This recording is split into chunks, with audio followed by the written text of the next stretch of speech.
बिस्मिल्लाहिर्रहमानिर्रहीम, अस्सलाम वालेकुम नाजरीन। आप देख रहे हैं प्रोग्राम हकीकत क्या है। मैं हूं सोनिया सत्ती। नाजरीन, ज़ाहिर है इलेक्शन की डेट तो अनाउंस हो गई है, लेकिन ओवरऑल तो हम देखते हैं कि इलेक्शन अनाउंस होने के बाद बड़ी गहमा गहमी होती है, इंतखाबी मुहिम ज़ोरों शोर से जारी होती है। लेकिन कुछ इंतखाबी मुहिम ठंडी हमें नज़र आ रही है, लेकिन एक बिलावल भुट्टो ज़रदारी हैं जो कि ताक कर हमले कर रहे हैं अपने ज़ाहिर माजी में जो इत्तेहादी रहे हैं उन पर। आज भी बिलावल भुट्टो एक जलसे से खिताब कर रहे थे और उन्होंने अपनी ही इत्तेहादी हुकूमत पर जो माजी में रही है 16 माह की, उन्होंने शदीद तनकीद की और ये कहा कि अवामी मसाइल के हल के लिए हमने 18 माह की गवर्नमेंट बनाई थी, लेकिन 18 माह के अंदर इन लोगों ने अपनी ज़ाती दुश्मनियाँ निभाई हैं। साथ में इससे पहले भी वो बात करते रहे हैं कि बुजुर्ग रहनुमाओं को अब सियासत छोड़कर घर बैठ जाना चाहिए।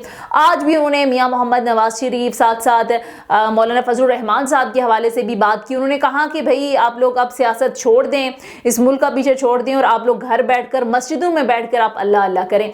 बहरहाल गुज़िश्ता रोज़ हमने देखा कि इस पर जो मौलाना फजलुर रहमान साहब हैं उनका तो बयान आया है। उन्होंने कहा है कि बिलावल जिस अंदाज में बयानात दे रहे हैं, बुजुर्ग सियासतदानों को जो मशवरे दिए जा रहे हैं, सबसे पहले तो उनके वालिद इस सूरत हाल के अंदर आते हैं। सबसे पहले तो आसिफ अली जरदारी साहब को मशवरा दें, लेकिन बहरहाल नून लीग ने जो बिलावल भुट्टो साहब की तुंदो-तेज़ बयानात हैं उनका जवाब ना देने की पॉलिसी और हिकमत अमली अपनाई है। कल राना सनाउल्लाह साहब ने प्रेस कॉन्फ्रेंस की थी। उन्होंने कहा कि तलखियां बढ़ाना नहीं चाहती और हम नहीं चाहते कि बिलावल भुट्टो को उन्हीं की ज़बान में जो है वो जवाब दिया जाए। बहरहाल ये जानने की कोशिश करेंगे कि बिलावल भुट्टो की नवाज शरीफ साहब पर जिस अंदाज में हमले करें इसकी वजह क्या हो सकती है। क्या इंतखाबात के अंदर आने के लिए इनके पास यही एक बयानिया होगा अपने मुखालिफिन पर तनकीद करने का, क्योंकि 16-18 माह की हुकूमत, कारकर्दगी, ओवरऑल जो चीज़ें थी वो तो आपके सामने थी। मुस्लिम लीग नून क्या बयानिया आवाम के अंदर लेकर आएगी और जो नारे, दावे, वादे या जो मैनिफेस्टो पेश किया जाएगा अवाम के लिए, कोई भी गवर्नमेंट या कोई भी पार्टी बरसर इक़्तिदार आती है तो अवाम को देने के लिए क्या होगा इनके पास। बहरहाल बहुत सारे दीगर इशूज़ भी हैं जिन पर आज डिटेल में डिस्कशन करेंगे। मेरे साथ पैनल बड़ा ज़बरदस्त है। आज 2 सीनियर एनालिस्ट को हमने दावत दी है ताकि पूरी इस सारी सिचुएशन को एनालाइज कर सके। सीनियर एनालिस्ट, कॉलमिस्ट भी हैं, सियासत पर बड़ी गहरी हैं। बशीर बुखारी साहब और सीनियर एनालिस्ट और कॉलम भी लिखते हैं, आप उनको कॉलम्स भी उनके पढ़ते हैं, मुख्तलिफ चैनल्स पर एनालिसिस करते हुए भी देखते हैं। अजीम चौधरी साहब, इनसे ज़रा आज पूरी सूरत हाल पर डिटेल डिस्कशन करेंगे। और इसी सारी सूरत हाल पर बात करने के लिए हमें टेलीफोन लाइन पर ज्वाइन किया है सीनियर एनालिस्ट अजीम चौधरी साहब ने। इसके साथ साथ सीनियर एनालिस्ट बशीर बुखारी साहब ने भी प्रोग्राम में हमें ज्वाइन किया है। अजीम चौधरी साहब, आगाज़ आपसे करते हैं सर। वैसे तो इंतखाबात की डेट अनाउंस होने के बाद हम देखते हैं यूजुअली काफ़ी गहमा गहमी होती है इलेक्शन से पहले सियासी जमातों की जानिब से जलसे जुलूस, लेकिन इस बार कुछ ठंडी पड़ी हुई है तमाम की तमाम ओवरऑल जो सिचुएशन एक देखें तो। लेकिन बिलावल भुट्टो साहब ने थोड़ी बहुत रौनक लगाई हुई है, उनके जो बैक टू बैक बयानात आ रहे हैं। सर कैसे देखते हैं जिस अंदाज में बिलावल भुट्टो ने एक टायराइड खोला हुआ है नून लीग के खिलाफ, आप क्या समझते हैं कि क्या इसकी वजह हो सकती है? बैक टू बैक जिस अंदाज में नवाज शरीफ साहब को उन्होंने निशाने पर रखा हुआ है, आज भी उन्होंने बात की, फिर उन्होंने ये तक कह दिया कि जो इत्तेहादी हुकूमत थी, हम तो आए थे अवामी मसाइल हल करने के लिए, लेकिन इन्होंने तो अपनी ज़ाती दुश्मनियाँ निकालना शुरू कर दी। लेकिन मुस्लिम लीग नून की जानिब से रद्द अमल थोड़ा तहम्मुल का वो मुजाहिरा कर रहे हैं। कल राना सनाउल्लाह साहब बात कर रहे थे, उन्होंने कहा हम चाहते हैं कि तलखियाँ कम हों और बिलावल को उनके अंदाज में जवाब हम देना नहीं चाहते। तो बिलावल को ऐसी क्या नाराज़गी है, आपको क्या लगता है मुस्लिम लीग नून से, या ये एक बयानिया लेकर वो इलेक्शन में आए, ये उनकी मजबूरी है? बहुत शुक्रिया आपका। ये है कि पाकिस्तान के जो इस वक्त मरूजी हालात हैं और पाकिस्तान की जो इकोनॉमिक कंडीशन है उसमें कोई पॉलिटिकल पार्टी ऐसा प्रोग्राम नहीं रखती और अब तक सामने नहीं आया कि जिसकी बुनियाद पर ये कहा जा सके कि पाकिस्तान में बेरोजगारी खत्म होगी, कर्जे उतर जाएंगे, सेहत की सहूलतें मिलेंगी, माहौल बेहतर होगा, हालात साकार हो जाएंगे, अमन अमान होगा, दहशतगर्दी रुक जाएगी। किसी पॉलिटिकल पार्टी के पास ऐसा कोई प्रोग्राम नहीं है। मात्र इसके इल्जाम तलाशी की जाए और इसमें इल्जाम तलाशी हुआ करती है, उसको सीरियसली नहीं लेना चाहिए। लेकिन जो जबान पहले पीटीआई इस्तेमाल करती थी उसका बहुत थोड़ा हिस्सा बिलावल साहब ने इस्तेमाल करना शुरू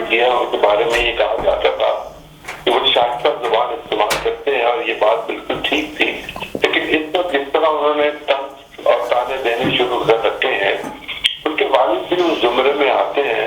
और अगर उनके वालिद के हवाले से गुफ्तगू की जाए तो लोग ये कहते हैं कि वो मुफाहमत चाहते हैं।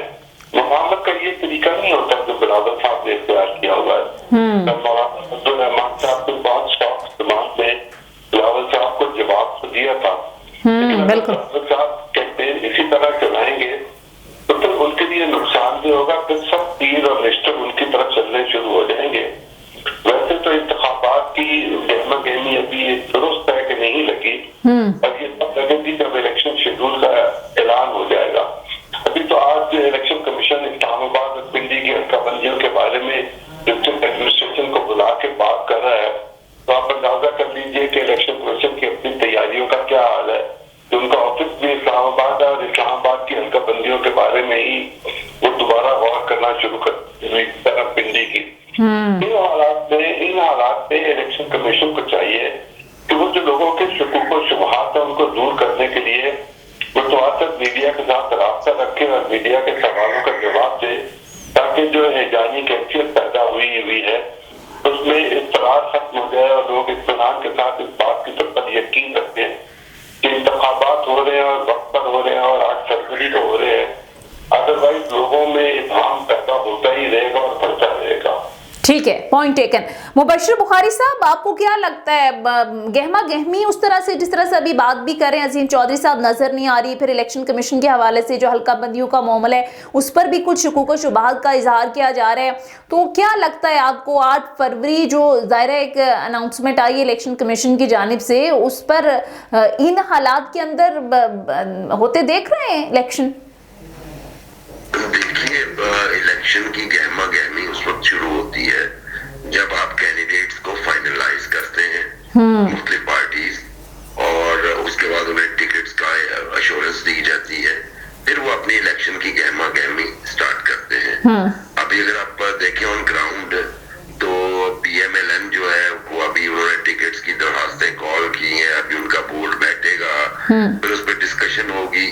यही हाल तकरीबन पीपल्स पार्टी का है, वो भी अभी टिकट्स के लिए उन्होंने भी कॉल की है और लोग जमा करवा रहे हैं, लेकिन उसके साथ साथ PTI का फ्यूचर चूंकि अभी कुछ पता नहीं और स्ट्रेटेजी क्या होगी ये भी सामने आएगा, क्योंकि टिकट इशूइंग अथॉरिटी तो इमरान खान है और उनके बाद जो है वो सेक्रेटरी जनरल के हाथ से भी हो सकता है। बाय द वे तो उमर असगर खान साहब जो है, सॉरी उमर अयूब खान साहब जो है जी सेक्रेटरी हैं, तो उनके, लेकिन अभी तक कैंडिडेट्स जो है ना वो फाइनल नहीं हुए, इससे आपको गहमा गहमी नजर नहीं आ रही। लेकिन मैं जाती तौर पे अगर आपको अपना मुशाहिदा बयान करूं तो मैंने सेंट्रल पंजाब के कुछ इलाकों में ऐसे ही कुछ विजिट्स किए मिलने मिलाने के लिए लोगों को, अच्छा, कहीं पे कुछ तहसीयत के लिए, तो वहां पे लोग जो है अपनी अपनी कैंपेन शुरू हो गए हैं, लेकिन अच्छा, अभी तक ये एश्योरेंस नहीं है कि उन्हें टिकट मिलेंगे कि नहीं या नहीं मिलेंगे। तो हाँ। एक तो ये बात होगी, और दूसरी बात आपने अपने इंट्रो में फरमा दी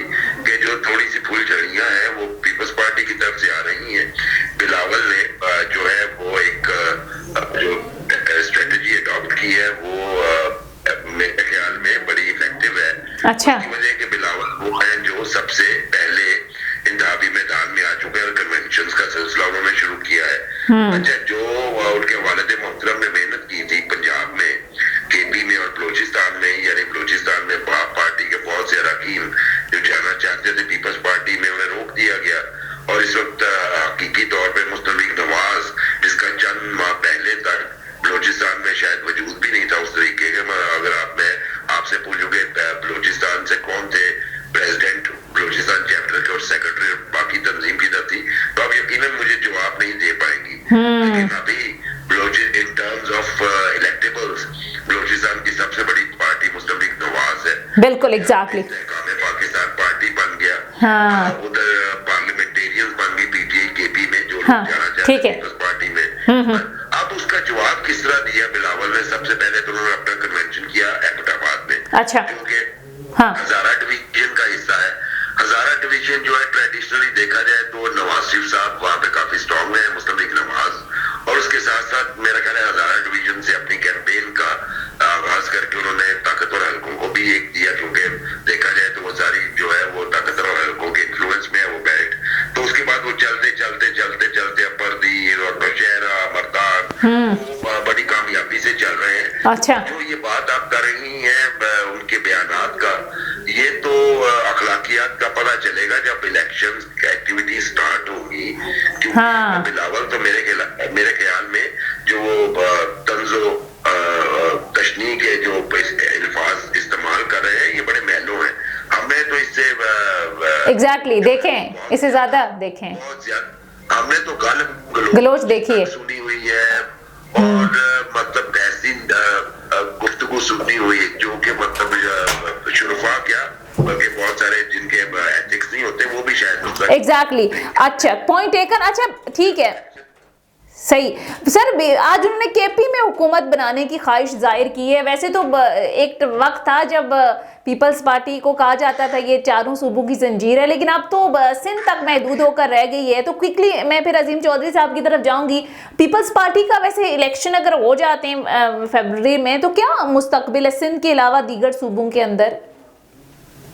पीपल्स पार्टी के कुछ सीटें तो लेगी। अच्छा, राजस्थान में भी वो अपना हिस्सा देंगे।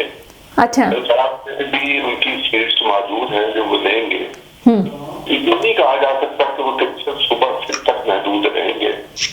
तो चारों सूबों में नुमाइंदगी करेंगे, वो कम हो या ज्यादा हो इसका फैसला तो आवाम को करना है। लेकिन एपरेंटली बाकी सूबों की निस्बत सिंध में उनके पास ज्यादा बड़ी अक्सरियत होगी। सही। सिंध में आपको लगता है कि अक्सरियत लेंगे, बाकी सूबों के अंदर भी सीट्स आएंगे, लेकिन उस अंदाज में आपका एनालिसिस ये है। तो सर जी आप कंटिन्यू कीजिए अजीम चौधरी साहब, हम सुन रहे हैं आपको। वो मजबूत हुकूमत का हिस्सा तो हो सकेंगे, मुमकिन है सिंध में कंफर्टेबली उनका चीफ मिनिस्टर आ जाए, लेकिन बाकी जगहों पर वो मखलूत हुकूमत का हिस्सा हो सकते हैं। लेकिन इस बात का इम्कान नजर नहीं आता कि किसी सूबे में उनको वाज़ेह अक्सरियत मिल जाएगी और उस वाज़ेह अक्सरियत की बुनियाद पर वो अपनी मर्जी से चीफ मिनिस्टर बना सकेंगे या दूसरी पार्टी इसको दावत दे सकेंगे क्या ये हमारी हुकूमत में आप शामिल हो। इस बात का इम्कान नजर नहीं आता। ठीक है, सिंध में वो कंफर्टेबली मेजोरिटी ले सकेंगे और उसके लिए भी बात पॉलिटिकल पार्टीज और पॉलिटिकल सर्कल कोशिश कर रहे हैं, तो वहां भी उनको कर्टेल किया जा सकता है। जीडीए के साथ इत्तेहाद हो गया, एमक्यूएम के साथ मुस्लिम लीग नून का, इसका फर्क पड़ेगा? अब कोई फर्क नहीं पड़ेगा, एक आध सिंध के अलावा कोई फर्क नहीं पड़ेगा। ठीक है। तो मुबशिर बुखारी साहब, यही सवाल मैं अगर आपकी तरफ लेकर आऊं, तो आपको लगता है कि सिंध के अलावा भी कहीं ओवरऑल जो पिछले कई अरसे से सिंध तक ही महदूद होकर रह गई ये पीपल्स पार्टी, इस बार कुछ मुख्तलिफ होगा, वो यही सिनेरियो रहेगा? देखिए, मैं अजीम चौधरी साहब ने जो फरमाया बस मेरा मौक़िफ़ भी यही है, लेकिन जो हम कहते हैं ना कि सिंध तक जो है वो महदूद होकर रह गई है, अगर हम अपना डिक्शन ठीक कर लें तो मैं इसको इस तरह अदा करूंगा एक्सक्यूज मी जी कि पीपल्स पार्टी सिंध तक महदूद कर दिया गया था। अच्छा। और जब दोबारा देखा गया कि इलेक्टेबल्स आ रहे हैं और उन पे काम हो रहा है, तो जो मैंने पहले आपके सवाल के जवाब में बताया कि जो लोग उड़ान भरने को तैयार थे उनको रोक दिया गया, दोबारा उनकी एक एफर्ट को वो कर दिया गया। लेकिन जो अजीम साहब ने फरमाया, मेरे ख्याल में जाती राय में, मैं चूंकि कराची आना जाना मेरा आजकल महीने में एक दफे हो जाता है, अगर मैं आपको बताऊं तो मुझे लगता है कि सिंध में पीपल्स पार्टी ने अपनी पोजीशन ज्यादा कंसोलिडेट कर ली है। अच्छा। कोई ज्यादा फर्क नहीं पड़ेगा। दूसरी बात है कि पिछले 2013 में पंजाब से नेशनल असेंबली की पीपल्स पार्टी की गालिबन 2 सीटें थी और वो जो है बढ़ के 2018 में 6 हो गई। तो मेरा ख्याल है इससे आगे ही जाए। अब 2023 में क्या होगा? मुझे लगता है कि बेहतर होगी सूरत हाल, ठीक है, बेहतर होगी जाती तौर पे कह सकता हूँ। लेकिन जो अजीम साहब ने पंच लाइन दी है कि सिंध के अलावा कहीं उनकी क्लियर मेजोरिटी नहीं होगी, लेकिन अगर मैं उनकी बात को ही आगे बढ़ाऊं तो हो सकता है कि फेडरल लेवल पे और केपी में खसूसी तौर पे शायद पीपल्स पार्टी की जरूरत मेजोरिटी पार्टीज को पड़ जाए, जिसके नतीजे में फेडरल लेवल पे भी केपी में भी कोalition बने। ठीक है। अजीम चौधरी साहब, अब कोई भी जमात ज़ाहिर है इस पोजीशन में नहीं है कि कोई मैनिफेस्टो लेकर आवाम के अंदर आए। ज़ाहिर है क्या होगा किसी भी जमात के पास आवाम को देने के लिए? मुस्लिम लीग नून का जो भी ज़ाहिर है एक बात करते हैं कि नवाज शरीफ साहब जहाँ गवर्नमेंट छोड़ कर गए थे, उस वक्त सूरत हाल क्या थी और पीटीआई ने बेड़ा गर्क कर दिया तमाम के तमाम। अब सिर्फ यही एक बयानिया रह गया है मुस्लिम लीग नून के पास, और पीपल्स पार्टी के पास देने को क्या है? बिलावल बार बार कह रहे हैं, आज भी उन्होंने एक जगह बात कर रहे थे, उन्होंने कहा है कि ये 18 माह की हुकूमत का हिस्सा हम बने थे कि मुल्की मसाइल हल करें, लेकिन हमारे जो इत्तेहादी थे नवाज शरीफ साहब की या मुस्लिम लीग नून की बात कर रहे थे, उन्होंने कहा इन्होंने तो अपनी जाती दुश्मनियां निकाली हैं। अब पीपल्स पार्टी ये बयानियां लेकर जा रही है कि भाई सारा का सारा 16 माह में जो कुछ गलत होता रहा, महंगाई बढ़ी, इसका करता धरता वो कसूरवार ठहरा रहे हैं मुस्लिम लीग नून को। तो बस यही बयानियां है इनके पास। मेरा ख्याल है बिलावल भुट्टो साहब एक रद्दमल का शिकार होते चले जा रहे हैं। एक जमाने में भी ये फरमाते थे कि शहबाज शरीफ हमारे प्राइम मिनिस्टर हैं और कैबिनेट की इज्तिमाई जिम्मेदारी होती है, कोई भी मामला कोई भी फैसला किया जाए जो कैबिनेट पे जाए उसके बिलावल साहब भी जिम्मेदार हैं और शहबाज शरीफ के साहब भी जिम्मेदार हैं और बाकी जो जमातें थी वो भी जिम्मेदार हैं। वो रद्दमल में शायद कहीं खो ना जाए, और अगर खो जाएंगे तो बड़ा नुकसान होगा पाकिस्तान की पॉलिटिक्स में। एक ऐसा नौजवान जो चीजों को समझने की सलाहियत रखता है, जिसके घर में पॉलिटिक्स बहुत करीब से उससे देखी हुई है, वो कहीं ऐसा ना हो कि इसमें गुम हो जाए। और लेकिन अजीम चौधरी साहब आपको बयानिया भी तो लेकर जाना है ना, पीपल्स पार्टी क्या कहे अवाम के अंदर जाकर? मैं आपसे सुनिए, मुझे एक लम्हा दे जी प्लीज। जब पाकिस्तान की पॉलिटिकल लाइफ में पीपल्स पार्टी ही वो पॉलिटिकल पार्टी थी जिसने स्लोगन के जरिए पॉलिटिक्स में एक शिद्दत पैदा की थी। रोटी कपड़ा मकान 1970 का मामला, वो आज भी इस नारे को किसी और तरह से बयान करने की कोशिश कर रहे हैं और करते हैं। लेकिन ये बात हमें ध्यान में रखनी चाहिए कि पॉलिटिकल पार्टी की जिम्मेदारी है कि वो आवाम की फलाह और बहबूद के लिए अपने इक़दामात को सामने लेकर आए कि हम क्या कर सकते हैं, हमारी प्लानिंग क्या है, हमारे वसाइल क्या है। हमारी दिक्कत ये है हमारे मुल्क की, हमारी कौम की, कि हम इस वक्त मकरूज हैं और बहुत ज्यादा मकरूज हैं। हम मुआशी तौर पर खुद मुख्तार नहीं है, हम IMF की डिक्टेशन पर चल रहे हैं। हम नहीं समझते कि IMF आने वाले दिनों में हमें क्या डिक्टेट करेगी, और अगर हमने उनका प्रोग्राम जारी रखना है तो उनकी दी हुई शराइत को तस्लीम करना पड़ेगा। ऐसे हालात में पॉलिटिकल पार्टी बेबस होंगी और वो कोई इकोनॉमिक प्रोग्राम जब दे ही नहीं सकेगी तो वो आवाम की फलाह और बहबूद का या लोगों को सहूलत देने का या रोजगार का या रुपए की कदर की कीमत का या किस तरह के मामला पर क्या पॉलिसी स्टेटमेंट दे सकते हैं। उनकी पॉलिसी स्टेटमेंट अब एक दूसरे पर तनकीद है, और तनकीद की बातें पिछले 5 साल में जितनी सुनी जा चुकी है, बल्कि 8-9 साल से जो सुनी जा रही है, उसके नतीजे में शायद ये देर तक कैंपेन होगी। ठीक है, ठीक है, पॉइंट टेकन। मुबशिर बुखारी साहब, अब जिस तरह से अभी अजीम चौधरी साहब ने भी बात की है, अब बिलफर्ज कोई भी गवर्नमेंट आ जाती है इक़्तिदार में, पीपल्स पार्टी हो, मुस्लिम लीग नून हो या कोई और जमात हो, अवाम को देने के लिए उनके पास क्या होगा? मुआशी सूरत हाल आपके सामने है, IMF के मामलात आपके सामने हैं, IMF प्रोग्राम के अंदर रहते हुए अवाम को क्या दे सकेंगे ये लोग? आपने बात की सोनिया मैनिफेस्टोज की, तो मैं अर्ज करूं मैनिफेस्टोज के हवाले से 2013 में मैंने यहाँ पे एक इनोवेशन दी थी प्रॉमिस ट्रैकिंग की। उसमें काफी सहाफियों को ट्रेन भी किया, फिर काफी ट्रूथ ट्रैकर के नाम से एक मैगजीन भी निकला। तो उस दौरान मैंने महसूस किया और मैंने 3 बड़ी पार्टीज के लोगों से बात की मैनिफेस्टोज के हवाले से। मालूम ये हुआ कि मैनिफेस्टोज को इधर लिया ही नॉन सीरियस जाता है। बिल्कुल, हाँ। 4 मेजर इश्यूज को हाईलाइट करके फोकस किया जाता है और उसके लिए जब वक्त आएगा प्लानिंग करेंगे, और बाकी जितने वादे होते हैं सारे फिलर के तौर पे होते हैं ताकि आपके मैनिफेस्टो का वॉल्यूम बढ़ जाए। एग्जैक्टली। अच्छा, एक तरफ तो मैनिफेस्टो जो है वो अब मैटर नहीं करता। अब अनफॉर्चुनेटली अगर आप आइडियोलॉजी की बात करें, अजीम चौधरी साहब ने फरमाया स्लोगन पे पीपल्स पार्टी ने पॉलिटिक्स का स्टार्ट किया, बिल्कुल ऐसा ही था और वो बड़े लंबे अरसे तक वो स्लोगन चलता रहा। लेकिन उसके बाद अगर आप देखें मसलन अचीवमेंट जो पीपल्स पार्टी माजी में बयान करती रही है, वो ये है कि जी देखिए आसिफ जरदारी पाकिस्तान के एक वक्त में सबसे ताकतवर फर्द थे, लेकिन उन्होंने अपनी सारी ताकतें जो है, अपनी सारी पावर्स पार्लियामेंट को दे दी, 18th अमेंडमेंट दी, NFC अवार्ड दिया, खैबर पख्तूनख्वा का नाम दिया, उसके बाद बलूचिस्तान का पैकेज दिया, एडमिनिस्ट्रेटिव स्ट्रक्चर जो है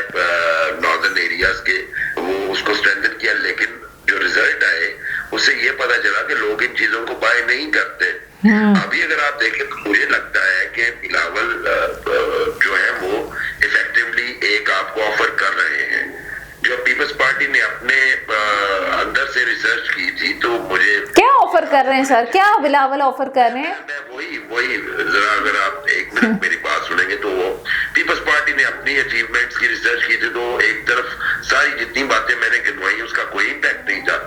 18th अमेंडमेंट तो सर रिवर्स होने की भी बात हुई, उस पर तो बड़ी क्रिटिसाइज। हाँ जी, जो इम्पैक्ट नजर आया उन्हें बेनजीर इनकम सपोर्ट प्रोग्राम का आया कि यार ये इम्पैक्टफुल है, इससे हमें थोड़ी सी सपोर्ट मिल रही है। अगर अब आप बिलावल की तकारीर देखें तो मजदूर कार्ड और किसान कार्ड की बात कर रहे हैं, ठीक है, तो ऐसी चीजें ही बचेंगी आपके पास, क्योंकि जैसे अजीम साहब ने फरमाया IMF की शराइत के तहत आप और सब्सिडीज तो दे नहीं सकते। तो ये मेरा ख्याल है कि इन द गिवन सर्कमस्टेंसेस ये एक स्मार्ट मूव है जिसका वो प्रॉमिस कर रहे हैं कि जी किसान कार्ड और मजदूर कार्ड। तो इसी तरह की बाकी पार्टीज भी इसी तरह के इंसेंटिव्स की बात करेंगी, ज्यादा प्रॉमिसेस करने के लिए कुछ है नहीं। आप ये कह रहे हैं सिंपली कि कोई भी जमात इख्तिदार में आ जाए, जितने मर्जी दावे नारे वादे कर ले, अवाम को देने के लिए उनके पास कुछ नहीं होगा। IMF प्रोग्राम के अंदर रहते हुए वो जितने वादे करेंगे वो सब वादे ही रहेंगे, नारे ही रहेंगे, उनको जो है अपनी जमा नहीं पहनाया जा सकता। अब क्विकली अजीम चौधरी साहब, आपकी भी यही राय है कि जितने मर्जी ये लोग मैनिफेस्टो लेकर आए, जितने मर्जी आवाम से वादे कर लें, देने के लिए ग्राउंड पर अगर देखें या रियलिटी अगर देखें तो कुछ भी नहीं है। IMF प्रोग्राम ओवरऑल मुआशी सूरत हाल अगर सही करने की बात भी करते हैं ओवरऑल मुआशी सूरत हाल को, तो वो भी लॉन्ग टर्म प्लानिंग्स होंगी, लॉन्ग टर्म मंसूबे होंगे, फौरी तौर पर देने के लिए कुछ नहीं है इनके पास। हमने अगले 2 बरस में $40 बिलियन वापस करने हैं दुनिया के, और एक मैशत इस काबिल नहीं है कि इतने पैसे इकट्ठे कर सके और वापस कर सके। अगर हमें कोई सहारा मिल गया तो वो सहारा भी कर्ज की बुनियाद पर होगा। अपने वसाइल को पैदा करना होगा, और जब वसाइल को पैदा किया जाता है तो वो वसाइल लगाकर ही नए वसाइल को पैदा किया जाता है। ऐसे में पब्लिक को रिलीफ देने के लिए किसी हुकूमत के पास कुछ नहीं होगा। इनकी बड़ी मेहरबानी होगी जिस किसी की भी अगली हुकूमत बने, वो कर्ज की मिकदार में इजाफा ना करें, तो कम करने की कोशिश करें, तो शायद कुछ अर्से बाद हम इस काबिल हो जाएं कि हम अपनी मुआशी खुदमुख्तारी को बहाल करने के बारे में सोचना शुरू कर दें। ठीक है, पॉइंट टेकन। बहुत बहुत शुक्रिया। सीनियर एनालिस्ट मुबशिर बुखारी साहब हमारे साथ मौजूद थे, इसके साथ साथ सीनियर एनालिस्ट अजीम चौधरी साहब हमारे साथ प्रोग्राम में मौजूद थे। आप दोनों मेहमानों का बहुत बहुत शुक्रिया। नाज़रीन, जिस तरह से आपने 2 मशहूर एनालिस्ट भी हैं, कॉलमिस्ट भी हैं, इनकी गुफ्तगू आपने सुनी, सियासत पर इनकी बड़ी गहरी नज़र होती है। उनका यही कहना है कि जो भी हुकूमत बनती है, जितने मर्जी वादे वहीद कर लें आवाम के साथ, जितने मर्जी दावे कर लें, जितने मर्जी ये नारे लेकर आएँ कि हम ये बदल देंगे, मुल्क की तकदीर बदल देंगे, गरीब आवाम के लिए ये कर लेंगे, हकीकत ये है कि फौरी तौर पर कोई भी हुकूमत बनती है उनके लिए मुश्किलात होंगी, चैलेंजेस होंगी, क्योंकि IMF प्रोग्राम के अंदर रहते हुए हम अपनी मर्जी के फैसले नहीं कर सकते। पेट्रोल प्राइसेस अपनी मर्जी की नहीं कर सकते। ओवरऑल बिजली की कीमतें, गैस की कीमतें, बेसिक जो नीड्स हैं आवाम की, बेसिक जो ज़रूरियात हैं, उन पर ज़ाहिर अपनी मर्जी से अपने फैसले नहीं कर सकते, क्योंकि ये फैसले अब चूँकि हम कर्ज के दलदल में इस कदर फंस गए हैं कि ये तमाम की तमाम चीज़ें अब IMF तय करता है। लेकिन कहते हैं कि जितने भी ज़ाहिर मुश्किलात हों, अच्छे की उम्मीद करनी चाहिए। उम्मीद करते हैं कि एक दिन हालात बदलेंगे, ज़रूर बदलेंगे, और हम अपने पाँव पर खड़े होने के काबिल होंगे। लेकिन ज़ाहिर उसके लिए अच्छी क़यादत चाहिए होंगी, अच्छे लीडर चाहिए होंगे। तो आप लोगों से भी रिक्वेस्ट ये है कि ज़ाहिर अगर इंतखाबात की तरफ मामला जाता है, इलेक्शन होते हैं, तो उन लोगों को आगे लेकर आएँ, उन लोगों को अपनी वोट की ताकत से सिलेक्ट करें जो आपको लगता है कि इस मुल्क के लिए बेहतर लेकर आएँ, इस मुल्क के लिए ठीक साबित हों। बहरहाल प्रोग्राम से इजाज़त दीजिए। इंशाल्लाह अगले प्रोग्राम में आपसे फिर मुलाकात होगी। खुदा हाफ़िज़।